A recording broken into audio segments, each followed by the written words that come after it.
बोलिए श्री कृष्ण महाराज की जय। आप पुनः क्या सुनना चाहते हो?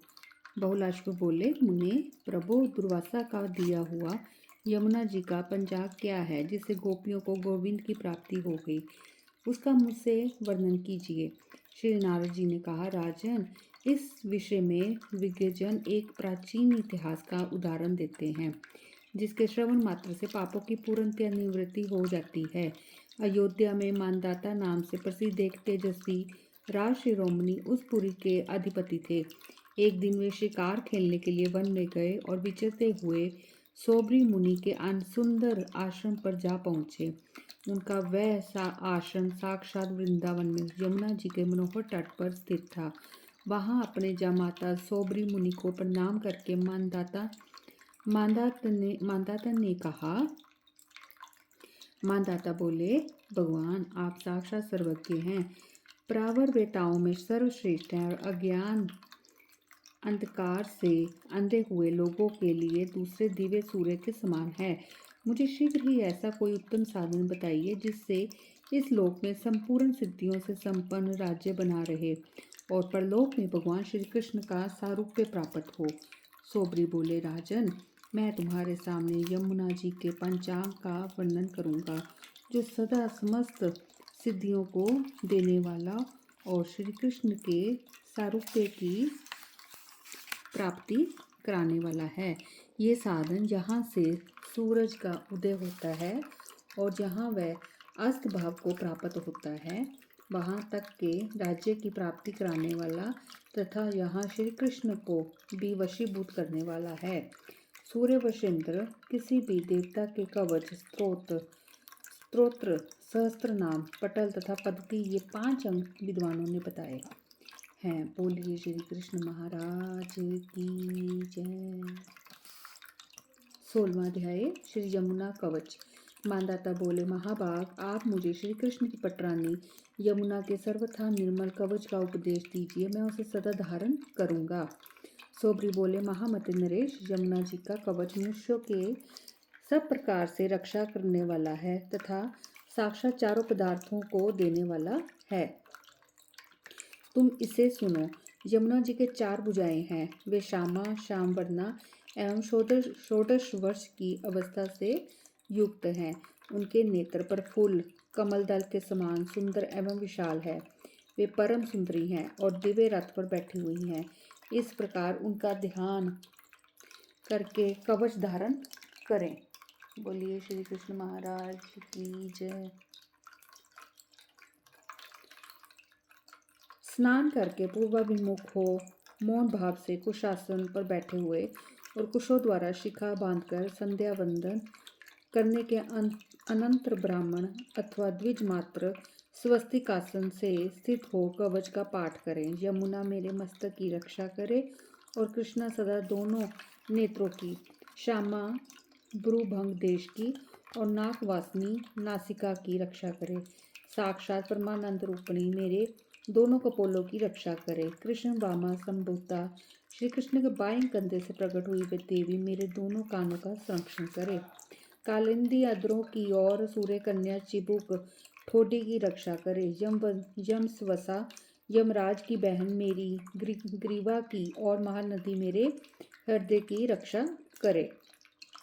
कृष्ण प्रिया पृष्ठ भाग का और तटनी दोनों मेरे भुजाओं का रक्षण करे। सुश्रोणी श्रोणी तट नितंब की और चारु दर्शना मेरे कटि प्रदेश की रक्षा करे। रंभोरु दोनों उरों जांगों और की और द्विवेदनी मेरे दोनों घुटनों की रक्षा करे। रासेश्वरी गुल्फों गुठियों का और पापाहानी पाद युगल का प्राण करे। परिपूर्णतम प्रिया भीतर बाहर नीचे ऊपर तथा दिशाओं और विदिशाओं में सब ओर से मेरी रक्षा करे। ये श्री यमुना का परम अद्भुत कवच है। जो भक्ति भाव से 10 बार इसका पाठ करता है मैं निर्धन विधनवान हो जाता है। जो बुद्धिमान मनुष्य ब्रह्मचर्य के पालन पूर्वक परिमित आहार का सेवन करते हुए 3 मास तक इसका पाठ करेगा वह संपूर्ण राज्यों का आधिपत्य प्राप्त कर लेगा। इसमें संशय नहीं है। जो 3 महीने की अवधि तक प्रतिदिन भक्ति भाव से शुद्ध चित्त हो इसका 110 बार पाठ करेगा, उसको क्या क्या नहीं मिल जाएगा। जो प्रातःकाल उठकर इसका पाठ करेगा उसे संपूर्ण तीर्थों में स्नान का फल मिल जाएगा तथा अंत में वह योगी दुर्लभ परम धाम गोलोक में चला जाएगा। बोलिए श्री कृष्ण महाराज की जय। 17वां अध्याय। श्री यमुना का स्त्रोत। मानदाता बोले, मुनिश्रेष्ठ सोबरे, संपूर्ण सिद्धि प्रदान करने वाला जो यमुना जी का दिव्य उत्तम स्त्रोत है उसका कृपा पूर्वक मुझसे वर्णन कीजिए। श्री सोबरी मुनि ने कहा, महामते, अब तुम सूर्य कन्या यमुना का स्त्रोत सुनो, जो इस भूतल पर समस्त सिद्धियों को देने वाला तथा धर्म, अर्थ, काम और मोक्ष रूप चारों पुरुषार्थों का फल देने वाला है। श्री कृष्ण के बाएं कंधे से प्रकट हुई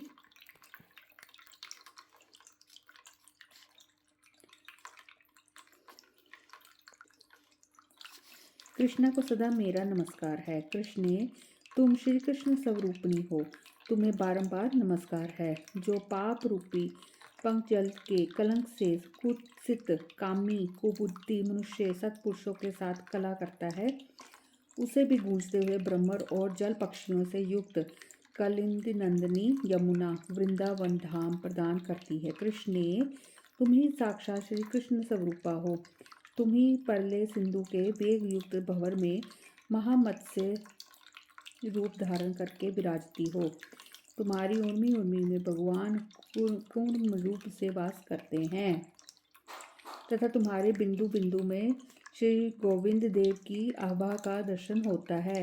तटनी तुम लीलावती हो, मैं तुम्हारी वंदना करता हूँ।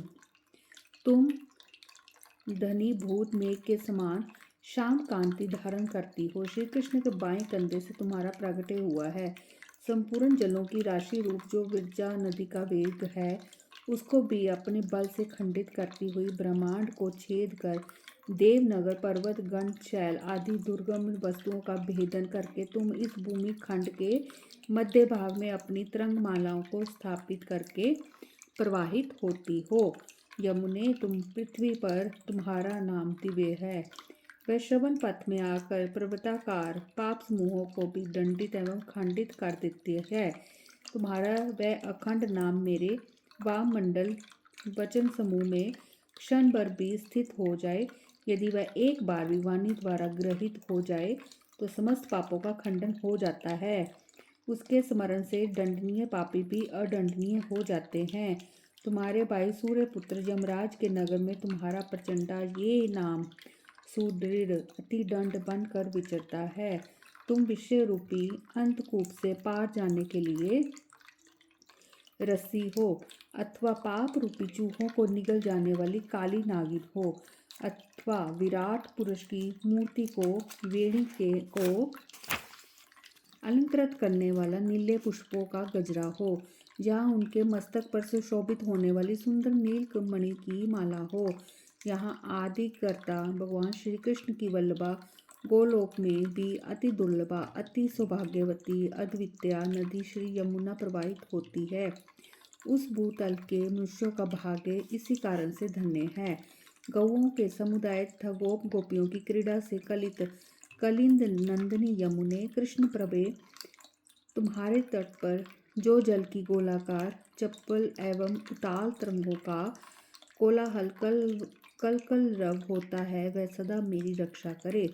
तुम्हारे दुर्गम कुंजों के प्रति कौतूहल रखने वाले ब्रह्म समुदाय के गुंजारव मयूरों की केका तथा कूजते हुए कोकिलों की काकली का शब्द भी उस कोलाहल में मिला रहता है तथा वह व्रजलताओं के अलंकार को धारण करने वाला है।